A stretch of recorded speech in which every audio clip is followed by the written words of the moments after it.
ಗ್ರೋಸರಿನಲ್ಲಿ ಒಮ್ಮೆ for clutch check ಮಾಡೋದು ಅಂತ ಈ ವಿಡಿಯೋ ತೊಗೊಂಡು ನೋಡೋಣ.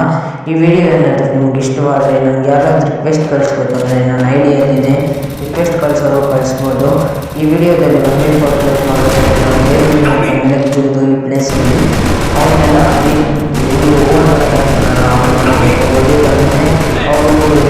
ಆದರೆ ಈ ಕಡೆ ಸೈಡ್ನಿಂದ ಹೋಗಬೇಕು. ನಾನು ಇದು 3ನೇ ರೌಂಡಲ್ಲಿ ಆಡ್ತಾ ಇರೋದು.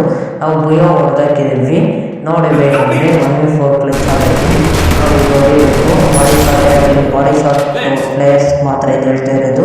ಹೆಡ್ ಶಾಟ್ ಪ್ಲೇಯರ್ಸ್ಗೆ ಇದೇ ಜಾಗದಲ್ಲಿ ಬೇರೆ ಟ್ರಿಕ್ ಇದೆ, ಅದು ನಿಮಗೆ ಮತ್ತೆ ಹೇಳ್ತೀನಿ ನಾಳೆ ಯಾವಾಗಲೂ.